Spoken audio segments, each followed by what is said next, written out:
السلام علیکم دوستوں، میں ہوں آپ کا ہوسٹ ساجد انور۔ ابھی میں نے جاوید میداد صاحب کا ایک بیان سنا، انہوں نے ایک ویڈیو پیغام بھیجا ہوا ہے اس قوم کے نام کہ یہ ملک جو ہے ان کو سب نے سارے پولیٹیشنز نے مل کے لوٹا ہوا ہے، اور اس ملک کے اوپر اتنا قرضہ چڑھا ہوا ہے کہ اگر یہ قرضہ ہم نے نہیں اتارا تو ہماری ایٹمی اثاثے جو ہے وہ خطرے میں ہے اور وہ چلے جائیں گے، وہ ضبط ہو جائیں گے۔ اس لیے میں نیشنل بینک آف پاکستان میں ایک اکاؤنٹ بنا رہا ہوں اور پاکستان سے اور خاص کر اوورسیز پاکستانیوں سے اپیل کر رہا ہوں کہ وہ مہربانی کر کے 100 50 ڈالر جتنے ہوتے ہیں وہ اس اکاؤنٹ میں جمع کر دے، اور میں حلفیہ بیان بھی دے رہا ہوں کہ میں اس میں کوئی بے ایمانی نہیں کروں گا اور یہ پیسے میں پاکستان کا قرضہ اتارنے کے لیے استعمال کروں گا۔ سب سے پہلی بات تو یہ یار، یہ بھمبے کا جو ورلڈ کپ ہے نا، اور یہ جو ہمارے پچھلے کرکٹر ہیروز ہے، کسی نے ایک چکا مارا ہے، کسی نے ایک ورلڈ کپ جیتا ہے، یہ ہمارے بڑے گلے پھڑا ہے، بہت ذلیل کروا رہا ہے یہ کرکٹ جو ہماری تاریخ ہے، ہماری چھوٹی موٹی جیتی ہے۔ اس طرح کے دو نمبریں ہے پاکستانی قوم کے ساتھ پہلی بار نہیں ہو رہی، بلکہ پہلی بھی ہوتی آئی ہے، قرض اتارو ملک سنوارو، اس کے بعد ڈیم پانڈ، اور اس کے بعد آج کل وزیر اعظم صاحب بھی بڑے چندے مانگ رہے اوورسیز۔ پتہ نہیں یار، یہ لوگوں نے، یہ حکومت نے اوورسیز کو کیا سمجھا ہوا ہے کہ ادھر انہوں نے کوئی پیسوں کے ڈالروں کے پیڑ اگائے ہوئے ہے۔ ان لوگوں کو اس بات کی سمجھ آ رہی ہے جن کا کوئی باہر ہے، وہ مزدوری کر رہا ہے اور یا اپنے گھر کے خرچے اتار رہا ہے۔ وہ لوگ جو کبھی باہر گئے ہیں کمانے کے لیے، ان کو اندازہ ہے کہ وہ کتنی مشکل سے کما رہے ہیں اور وہاں کمانا کتنا مشکل ہے۔ ایون پاکستان میں کمانا زیادہ آسان ہے بنسبت ان کے جو ہمارے بھائی جاتے ہیں، ہمارے بڑے بزرگ یا ہمارے گاؤں کے لوگ وہاں گئے، وہ جب بتاتے ہیں تو رونگٹے کھڑے ہو جاتے ہیں کہ کس طرح کس مشکل سے وہ لوگ وہاں پیسے کماتے ہیں مزدوری کر کے۔ مسئلہ یہ ہے کہ یہاں پر کوئی بنیادی مسئلے کو سمجھتا ہی نہیں ہے کہ آخر مسئلہ کیا ہے۔ مسئلہ ایک بار قرض اتارنے کا ہے ہی نہیں۔ اگر ایک بار ہم یہ قرض آج اتار بھی دیں تو کل پرسوں ہمیں پھر قرض لینا پڑے گا۔ بڑی سمپل سی کیلکولیشن ہے، اگر مجھے اپنا گھر چلانا ہے اور میری جو ماہانہ کمائی ہے وہ کوئی آپ کہہ لیں کہ 10,000 روپیہ ہے، اور میرے گھر کی جو خرچے ہے وہ 20,000 روپیہ ہے، تو میں کہاں سے پوری کروں گا؟ میری مجبوری ہوگی کہ میں جا کے 10,000 روپے اپنی کسی پڑوسی سے یا اپنی کسی رشتہ دار سے قرضہ لے لوں۔ اس طرح ہر مہینے مجھے 10,000 روپے چلتے جائیں گے اور میں قرض دار بنتا جاؤں گا۔ کچھ ایسی حالت پاکستان کی ہے۔ میرے پاس یہ کچھ سمپل سی حساب کتاب پڑے ہے۔ آپ کا جو دفاع کا بجٹ ہے وہ 1500 ارب ہے، آپ کا پینشن کی مد میں آپ 500 ارب دے رہے ہیں، ترقیاتی کاموں میں آپ 1000 ارب دے رہے ہیں، اسی طرح ہر صوبے کو آپ 3250 ارب روپیہ دے رہے ہیں۔ یہ کل ملا کے ہوتے ہیں کوئی 6250 ارب روپیہ آپ کی جو آمدنی ہے سالانہ، آپ کہہ لیں آپ کی آمدنی صرف 4500 ارب ہے۔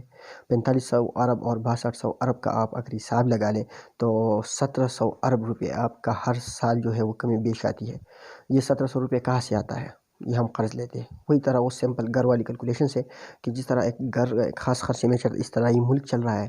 اب 6200 ارب ہمارا خرچہ ہے، اور ہم جو کما رہے ہیں یا مطلب جو ہمارے ٹیکسز کی مد میں یا رینیو وغیرہ جو آ رہا ہے وہ ہے آپ کا 4500 ارب۔ 4500 ارب اگر یہ مانیں کہ 1700 ارب ڈالر ہر سال ہمارے اوپر چلتا جا رہا ہے، 1700 ارب روپیہ سوری۔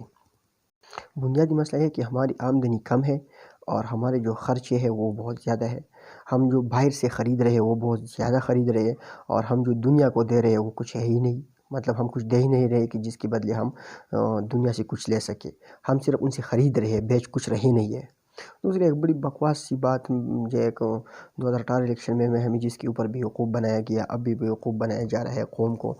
پچھلے 2 سالوں سے اسی چیز میں الجھائے ہوئے قوم کو لوگوں نے لوٹا ہے اور بڑے پیسے لے کے باہر گئے ہیں، اور وہ ہے یہ ہے۔ اگر لے کے گئے تو لے کے آؤ، آپ کو ہم نے ووٹ دیا تھا اسی چیز کے اوپر کہ آپ قوم کا پیسہ واپس لے کے آؤ گے، ملک ریاض کا فلیٹ بیچ کے آپ پیسے لے کے آئے، ٹھیک ہے، ہم نے دیکھ لیا۔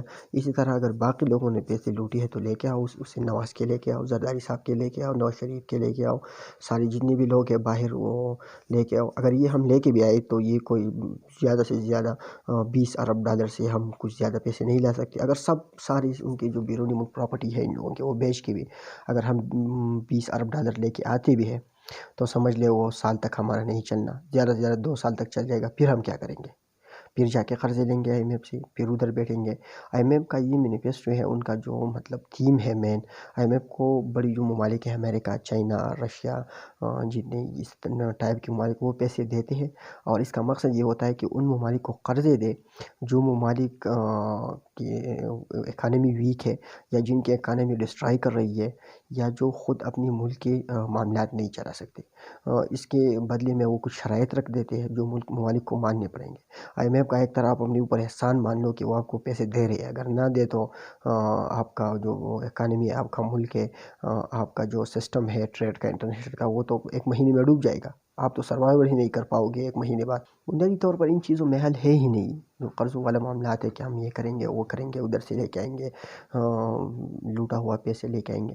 اس کا حل صرف ایک ہی ہے کہ آپ اپنا آمدن بڑھاؤ، آپ اپنی جو آپ کی کمائی ہے ان کو بڑھاؤ، یا آپ اپنے گھر کے خرچے کم کرو۔ اب خرچے تو کم ہونے سے رہے نہیں، کیونکہ نہ تو ہم ڈیفینس بجٹ کم کر سکتے ہیں، نہ پینشنز کو ختم کر سکتے ہیں، نہ صوبوں کی جو حصہ ہے وہ ختم کر سکتے ہیں، ترقیاتی بجٹ، ایجوکیشن بجٹ تو خیر ہمارا کچھ ہے ہی نہیں۔ تو کیا کریں اس میں پھر صرف ایک ہی حل ہے، اور وہ حل یہ ہے کہ ہم اپنی جو آمدن ہے وہ بڑھائیں۔ اس کے لیے ضروری ہے 3 کام بہت ضروری ہے۔ سب سے پہلا یہ ہے کہ آپ کا ہیومن ریسورس ڈیولپ ہو، آپ اپنی پاپولیشن جو آپ کی بہت بڑی پاپولیشن ہے 22-23 کروڑ، آپ اس کو ڈیولپ کریں اس لحاظ سے کہ ان میں سے ہر ایک جو ہے وہ کمائے پیسے۔ جب ہر ایک کمائے گا، ٹیکس دے گا، تو تب آپ کی گھر کا یا آپ کے ملک کا، ریاست کا آمدن جو ہے بڑھے گا۔ دوسرے نمبر پہ یہ ہے سب سے اہم، سب سے امپورٹنٹ اس سے بھی، کہ آپ اسمال انڈسٹریز ڈیولپ کرو۔ اسمال انڈسٹری کا مطلب یہ ہے کہ میں اگر دیر کا رہائشی ہوں اور دیر میں اسکلفل لوگ ہیں چاقو بنانے کے، تو آپ چاقو کو بنانے والی اتنی یہ اسکلفل لوگوں کو اتنی اپرچونٹیز پرووائڈ کرو کہ ادھر دیر ہی کے لیول پہ آپ اسمال انڈسٹری زون قائم کرو، اور اتنا ان کو ترقی دے دو کہ یہ چاقو جو ہے یہ پوری دنیا میں بکے، اور یہ لوگ یہ چاقو پوری دنیا کو سپلائی کرے۔ بالکل یہ اسمال انڈسٹری واحد حل ہے جو پاکستان کی اکانومی کو کھڑا کر سکتی ہے۔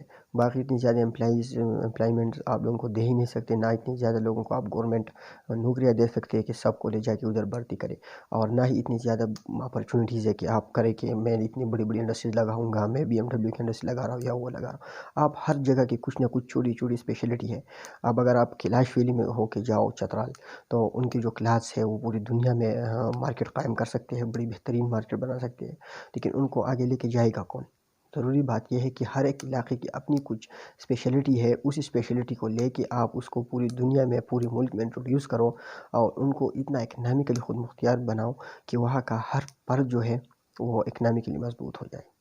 باقی ادھر یہ ہم قرض اتاریں گے، وہ کریں گے، پیسے اکٹھے کرو، اوورسیز سے لو، چندہ لو، SMS کے ذریعے لو، یہ سارے وہ بکواسیات ہے، وہ فضول چیزیں ہیں جو پاکستانی قوم کو صدیوں سے اس چیز کے اوپر بیوقوف بنایا جا رہا ہے، اور ہم بڑی آسانی سے بیوقوف بنتے جا رہے ہیں۔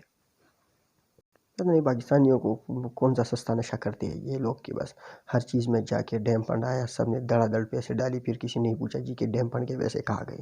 قرض اتارو والا معاملہ آیا، کسی نے نہیں پوچھا کہ یار یہ ہماری اتنی مشکل سے کمائی ہوئی پیسے، ایک طرف ہم ٹیکس پہ ٹیکس دی جا رہے ہیں، لیکن یہ پیسے جا کہاں رہے ہیں؟ مسئلہ صرف یہی ہے کہ آمدن کم ہے اور ہمارے خرچے بہت زیادہ ہیں۔